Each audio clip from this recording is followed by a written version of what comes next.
What is going on, everybody? Welcome back to the channel. After Sound here, bringing you Splinterlands content every single day. We also stream right here on this channel every Tuesday, Thursday, and Sunday morning. So come by and say hello. All right, guys. Well, we have an updated roadmap. This is for the Age of the Phoenix, going from May 24th through August 1st.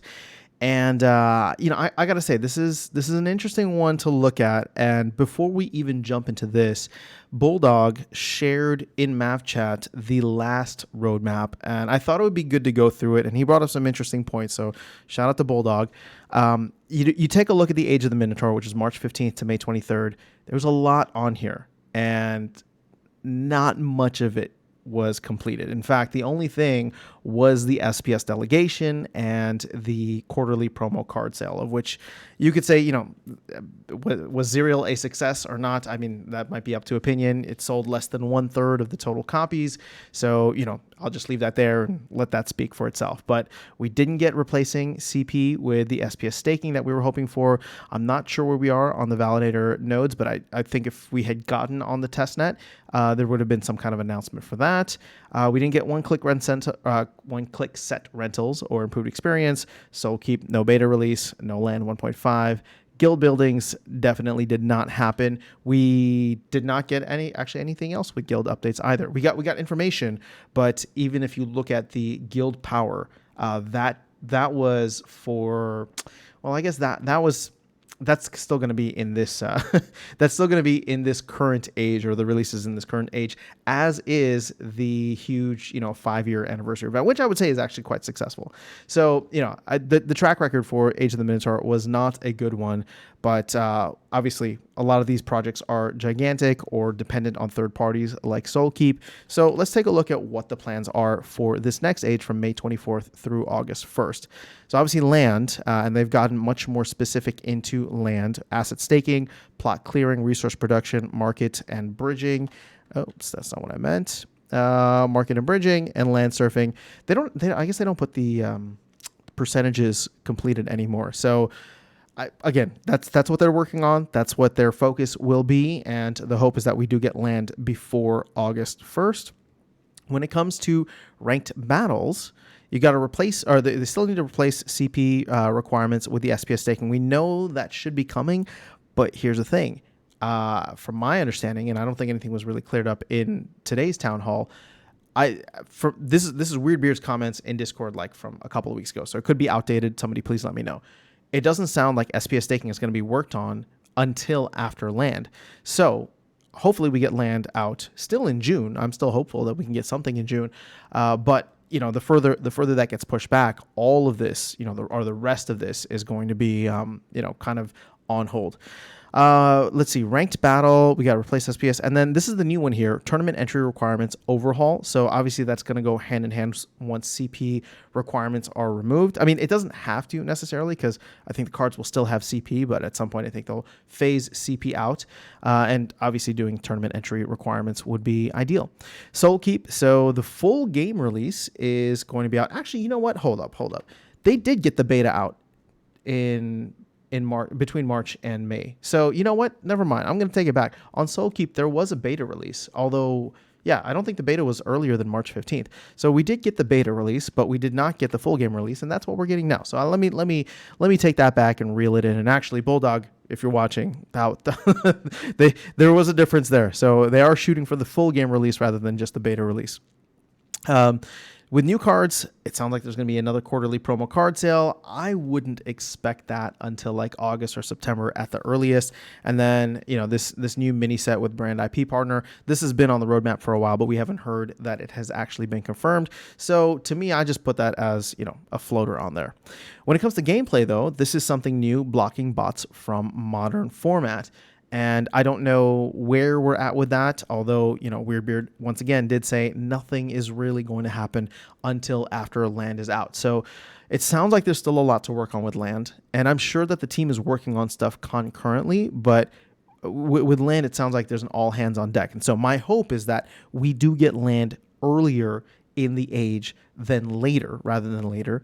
But that would mean that we need to get it, sometime within the next couple of weeks here to give the team several release cycles or release windows in the month of July, right? Because August 1st is the end of the age, and I'm hoping that we can get something, right?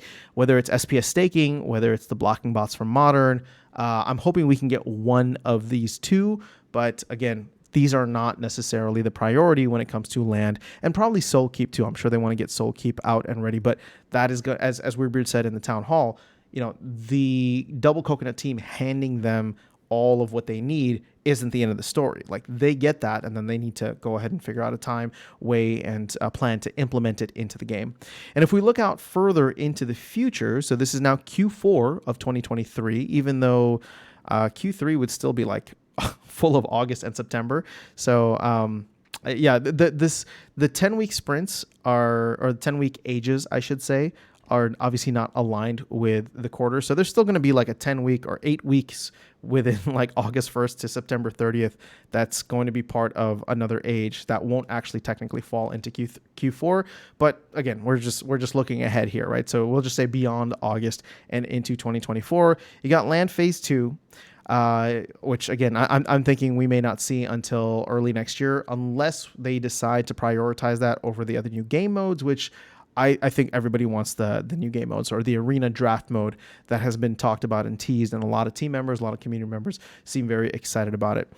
New cards, Rebellion, it sounds like that's 2024 as well. I wouldn't be surprised to see another quarterly promo card sale, probably something towards the end of the year. New guild buildings. Now, this is the one that got moved out because obviously this was something we were hoping we'd get in the Age of the Minotaur. Now it's not even in the Age of the Phoenix. So, there's no time frame for that. I'm just hopeful that we get it. I'm just hopeful that we get it sometime soon. Sorry, I know I'm a little salty. I'm probably throwing a little too much shade here. It's not. I am excited, and I know that people are working. It's just like, we need to get land out, and then we can focus on all this cool stuff. So I'll reel it back a little bit. Economy, skins and cosmetics, runing combining. Who's even planning to do runing combining? I think that the team should totally skip that. If there's like one person that does it, or even if there's like 10 people that do it, I don't think that it's worthwhile. At least not. We shouldn't be doing it. We shouldn't be doing it ahead of anything else, unless it's going to be something that's really, really easy to do. But even still now, right? Like, people are waiting for Rooney on land and Rooney on guilds and stuff. So I would say that should probably be future. And then validators, there's the test net, the main net. I'm not even going to comment on that. We'll wait and see what happens when that goes live. And then new players, the one click set rentals has been removed. Now it just says improved experience, which is a little too vague for me. So I would rather they just not even put that on there, because it's like, okay. But this is kind of where the roadmap is, guys. So, obviously it's a little disappointing to see where we're at, what we're still expecting. I do, here's actually where I'm at. The crypto market crashing today with the SEC suing Binance means that whatever kind of crypto bull run I was hoping for in the summer, right, is off to a terrible start, right? Where we saw Bitcoin down in the 25K range, and maybe this is just some kind of distraction. Maybe this is just some kind of FUD before things take off, because don't forget, there's still a banking and a bond crisis that could potentially be a huge on-ramp or a huge exit for people into Bitcoin. But I'm totally digressing here. So I guess what I'm trying to say is that we still have time, right? And it's not, there's other games out there that are releasing. There's other projects. I want to make sure that Splinter is able to keep up with them, if not necessarily just the full-on bull market. But there's a lot to be done. I'm hopeful that now, obviously, we're going to have to extend our kind of perspective and time preferences here. But I'm hopeful that we will get everything that is set for the Age of the Phoenix by the end of July. And I will say this not as the not as the community member, but as a team member who did get privy to the a lot of the inner workings. And again, I'm really not trying to throw shade. My salt is not aimed at anybody personally or any one thing. It's just like Matt comes on and says he's frustrated that land isn't out yet. I'm frustrated that land isn't out yet, right? As a team member, as a player, as a community member, as whatever you want to call it. So what is really, really exciting about this, and Weirdbeard alluded to it in the town hall, and I think even Aggie was talking about it as well, is the fact that there's a much more focused and organized way that the team is approaching these like 2 week sprints. And I'm feeling, I think the team is feeling much more confident about hitting a lot of these things, just because the let's put it this way. I think the conversations that we all have out here are being had as well internally. And what I mean by that is, the team is trying to figure out better ways to organize how and when to give timeline estimates.